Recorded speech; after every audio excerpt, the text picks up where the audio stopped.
Let's move on to something happier, shall we? Prince of Darkness. Yeah, Prince of Darkness. Shall we do Prince of Darkness? Right, Prince of I'm quite Darkness. happy to do Prince of Darkness. I can remember it. It's been a little Prince. while since I watched it. I just read that Prince of Darkness was actually the middle part of what John Carpenter's trilogy. Apocalypse Yeah. trilogy. I didn't know he'd actually stated it was that. Kind of beneficial, I think. Well, it's There's the Thing. yeah. There's that and In the Mouth of Madness, with Prince of Darkness being the middle of the three. I think that term, the Apocalypse trilogy, is something he just looks back on and says, right, yeah. Those. Yeah, he just did sort of 3 films with an end of the world kind of theme. But out of all of them, out of the Thing, Prince of Darkness, and In the Mouth of Madness, only Prince of Darkness actually has any real sense of closure to it. It has what feels like an ending. I mean, it leaves the same sort of questions as The Thing and In the Mouth of Madness as to what could happen beyond that. But there is a resolution for a lot of the characters. Those that survive. Yeah.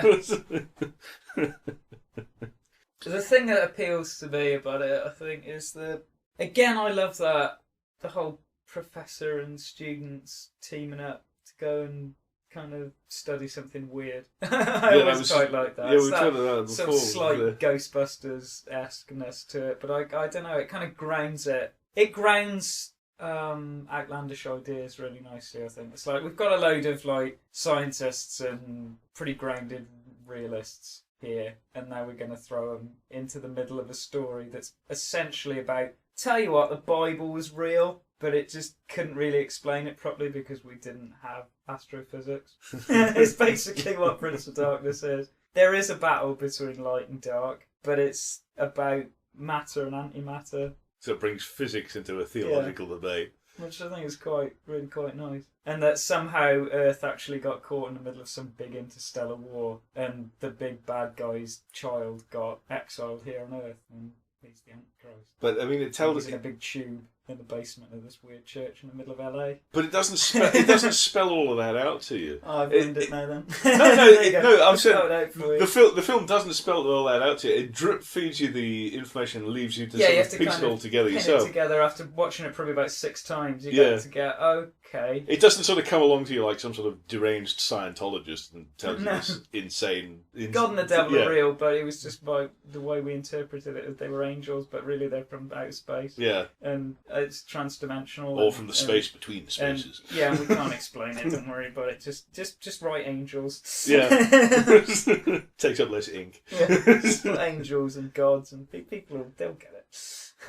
But the main allure of the film Prince of Darkness for me is the just genuinely creepy feeling that runs throughout it, this creepy ambience. Yeah. I mean, it's set in a sort of rundown part of LA, isn't it? Yeah. Where there's a near derelict church sort of sits in amongst a bunch of hobos and bums. Yeah, played by Alice Cooper. Yeah. Well, God, that was a bit of a surprise when I first noticed that. Is that Alice Cooper? It is. Jeez. I love the way he's on the cover of the DVD, and he's in it for about 2 seconds, and has virtually nothing to do. I know, he just appears, stabs a guy with a bike, and then leaves. As he do. Here, hold this half a bike.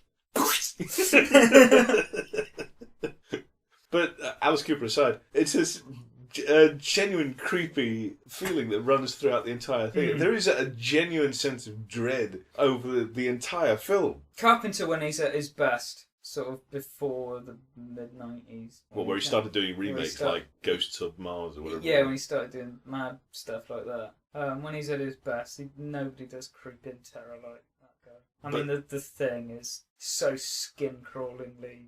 See, I thought the thing wasn't as creepy as Prince of Darkness or In the Mouth of Madness, especially the tail end of In the Mouth of Madness, where things just start to go really bizarre. I'm a big Lovecraftian fan, and I like my Stephen King as well. So it's like a big mash of those two whole things. But Prince of Darkness doesn't feel like... I mean, no, Prince of Darkness probably has more in tune with Lovecraft than King. Yeah.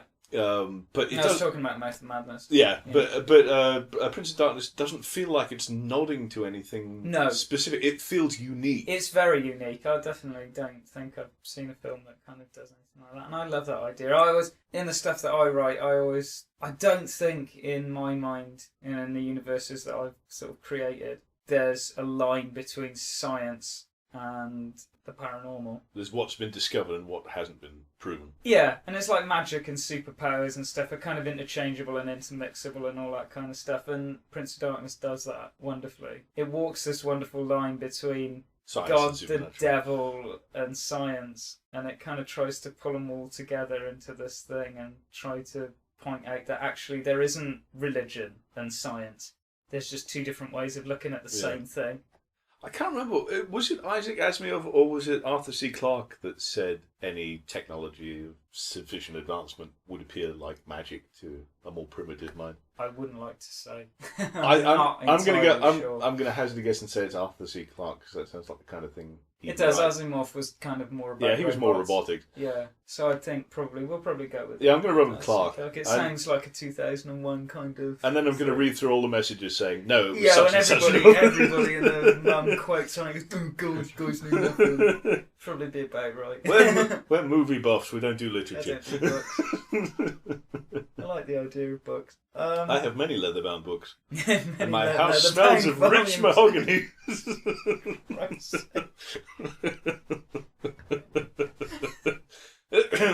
Yes, moving on. But also, just to be tawdry, there's the very pretty girl with the glasses as well. Yeah. Well, hang on, is that the one that gets gradually possessed? Yeah, quite quickly possessed, and then runs around sort of spewing goo. On no, it's not the one that becomes the host of. No, it's the one that goes around spreading it in the little denim top. Yeah, she is a bit. She's a bit nice. Yeah, mind you, I do have a thing for the crazy typist as well. The Asian girl. Yeah, she's quite nice. It's rather snappy suit that she's wearing. The big 80s glasses. It's the 80s glasses and the big shoulders and the big hair. Oh, the big hair, huge hair, giant hair. That's coming back into fashion, I'm sure. Know, thank God. Yeah. Anyway, we're getting off track again. It's getting a bit perverse. But it's a nice track. Donald Pleasance wasn't actually given he wasn't named in it. He's just referred to as the priest. I thought he had a name. No, I can't remember him having a name in it. So. No, well, I read up a bit about the film before we started doing this. So you did that. What? Were you reading and whatnot? Well, Wikipedia. Yeah. I wouldn't call that reading. No. I like the fact that it is a collection of all of John Carpenter's favourite actors. It just seems to have grabbed them all and sort of pulled them in. I love that professor guy who does the trumpet impression thing. I can never remember his name, but he's been in loads of Carpenter films and I absolutely love him in that. I can't even remember the trumpet impression you're referring to. Yeah, it's annoying because I can't remember his name, but he's... I think he's probably one of my favourite characters. But yeah, there are a lot of reoccurring actors from there, starting with Donald Pleasance, and then you've got the guy that played Egg Shen in Big Trouble in Little China. Yeah, and the other guy out of Big Trouble in Little China, isn't it, as well? Oh, yes, yeah, he's... what happens to him? I can't remember. Does he survive? Yeah. Yeah, he legs it, if memory serves. Yeah. But John Carpenter... And the guy you can't remember with does the trumpet impression is also in Mouth of Madness as well. He's there at the beginning of Mouth of Madness. He only has like these little bit parts. Is he one of the guys that's talking at the... I think when they're interviewing the guy at the beginning of Mouth of Madness. Because Sam Neill's an insurance investigator, isn't he? Yeah. And it sort of opens with him being locked up. Yeah. It's worth watching the director's commentary on Prince of Darkness. I don't think I've done that yet. You keep advising me to do the same thing. With Most of the John Carpenter ones are really good. Yeah, The Thing's amazing as because well. it always actually has John Carpenter and the lead actor or something, doesn't it? Yeah, there's one where it doesn't. I'm trying to remember what it is because it was a really good film and I thought, oh, God, why couldn't they got somebody else? I can't remember now, but there's one of them where it's John Carpenter and a lighting guy. Really? Yeah. And it's just some random lighting guy. Boring one I've heard ever because... No offence to the lighting guy, I'm sure it's very good, but he just doesn't run with any of the stuff that John Carpenter says. Like John Carpenter will say, "Oh yeah, the scene," sort of prompting him. This is Rick's really interesting. What did you do here? And the guy's like, "Oh, put some lights in, and lit, and that was it." And you just think, "Oh, jeez, I'm gonna hang myself in a minute." Yeah. I mean, it's usually when the best commentaries are when there's actually a rapport between the two people or two or three people that are talking. One of the best commentaries I've heard. It's not a horror film. It's nothing to do with John Carpenter. It was actually the commentary to League of Extraordinary Gentlemen. Oh, really? Didn't have any of the big names. It was all the It was all the smaller actors, and they were all Brits. Oh, actually. And I think in Australian. I can't remember. But they were, and these guys obviously had some beer with them whilst they were doing this thing, and they were taking the piss out of everything straight the way through. They were doing Sean Connery impressions non-stop, which is fucking hilarious. It's like that on the thing documentary. You can hear him opening beer bottles and lighting cigarettes and stuff, and it's just that. So it's just John Carpenter and Kurt Russell just sat in his lounge shooting the breeze. Yeah, that's how it should be. In the bottles opening. That's what I want John to hear on the lighting commentary. his cigarettes and stuff, and just going, "Oh, I remember doing this, and don't you look stupid in that hat?" That's how Which he does actually say. He's just like, "What? You look so stupid in that hat. Why are you wearing it?" And he's just like, "I found it in the props department and wanted to wear it." And he's just like, I wanted the hat to distract from my appalling acting. That's the way they sort of undermine themselves all the way through. It's hilarious. I like it when they take the piss out of themselves. I like it when Hey, Sweden. yeah. No, I really like it when Should just do a whole skit. big stars John don't take themselves. I really like it when big stars don't take themselves too seriously. Kurt Russell's great for that. Yeah, I had a lot of time for Kurt Russell. He's great. well, he's one of those relatively level-headed A-list stars. Which ironically seems to have been because he was like a child star, which usually has the opposite effect. Was he? Yeah, he did loads of Disney films when he was a kid. He's been acting forever. Oh God.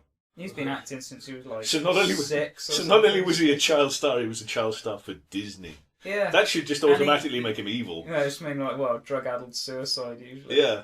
Dead at 16. In a bath filled with his own vomit. That's not a good too, Doug. Oh no, because we were covering atomic warfare and the last one wasn't anything too miserable, was it?